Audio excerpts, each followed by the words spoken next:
इंदौर में एक बार फिर नौकरी दिलाने के नाम पर ठगी का मामला सामने आया है। यहाँ एक दंपति ने सरकारी नौकरी दिलाने के नाम पर कई बेरोजगारों को ठगा और उनसे लाखों रुपए ऐंठ लिए हैं। इंदौर में रहने वाले पंडित प्रमोद शर्मा का जीवन हमेशा पूजा पाठ और धार्मिक अनुष्ठानों में ही बीतता था, लेकिन कभी उन्होंने सोचा नहीं था कि उनकी यही सादगी और विश्वास उन्हें और कई अन्य लोगों को एक ऐसे जाल में फंसा देगी जिससे निकल पाना असंभव होगा।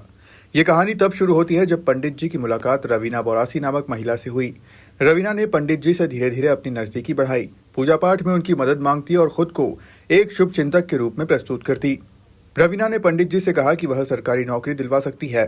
पंडित जी ने अपनी ईमानदारी से उस पर विश्वास किया और अपने कुछ परिचितों की सरकारी नौकरी लगवाने के लिए रवीना को 9 लाख रुपए दिए।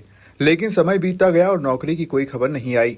जब पंडित जी ने रवीना से पैसे वापस मांगे तो उसने उन्हें एक चेक दे दिया, लेकिन वह चेक बाउंस हो गया उस पे विश्वास की तरह। मैं पूजन पाठ का कार्य करता हूँ और इसी संबंधित में उनसे मेरा मिलना हुआ था और करीब 2-2.5 साल से मैं इनके संपर्क में था, तो काफी घनिष्ठता हो गई थी।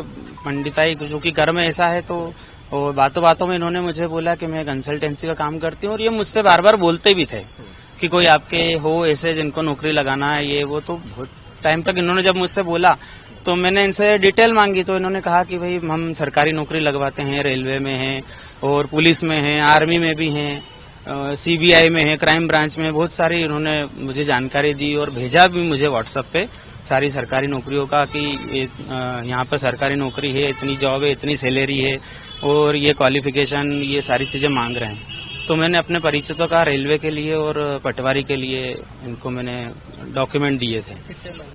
2 लोगों के डॉक्यूमेंट मैंने दिए थे और मैंने इनको पैसे भी दिए थे। तो इन्होंने कहा कि आधे पैसे हम शुरू में लेंगे और बाकी आधे पैसे नौकरी लगाने के जस्ट बाद लेंगे, ऐसा इन्होंने मुझे कहा। और फिर मैंने इनको डॉक्यूमेंट दिए, पैसे दिए। पैसे मैंने इनको बोला मैं ऑनलाइन या बैंक के थ्रू, तो इन्होंने कहा कि नहीं भाई ये पैसा आप मतलब ऐसे बैंक के माध्यम से नहीं दे सकते, हमको कैश देना पड़ेंगे। तो मैंने इनको नगद इनको लेन देन किया, मैंने इनको डॉक्यूमेंट दिए। फिर बहुत समय तक इनका कोई जवाब नहीं आया, मैं इनसे बार बार पूछता रहा, तो इन्होंने फिर टालम टोली करना चालू कर दी कि अभी मीटिंग होगी, अगले महीने होगी, सर नहीं है, बाहर गए हुए हैं।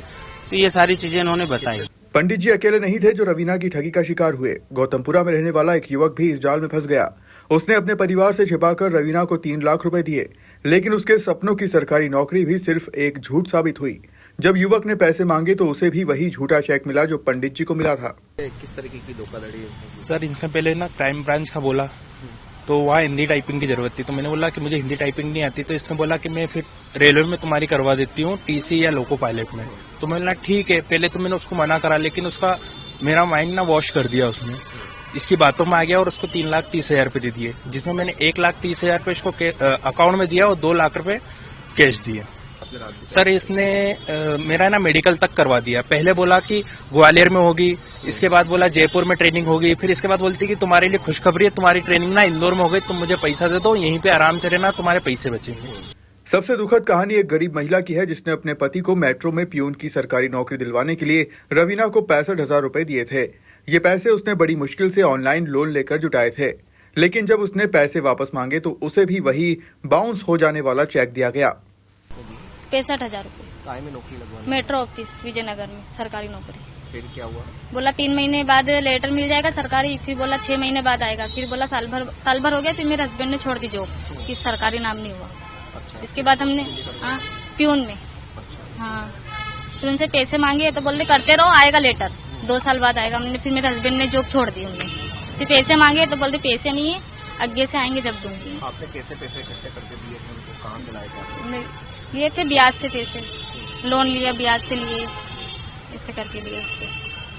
आपका नाम बताओ। निकिता नेवल। आपके हस्बैंड का नाम? अमरदीप नेवल। अब इन सभी पीड़ितों ने पुलिस से न्याय की गुहार लगाई है। एसीपी संयोगितागंज तुषार सिंह ने आश्वासन दिया है कि इस मामले की गहराई से जांच की जाएगी और दोषियों को सजा मिलेगी। लेकिन सवाल यह है कि इन लोगों के टूटे सपनों और बिखरी हुई उम्मीदों की भरपाई कैसे होगी।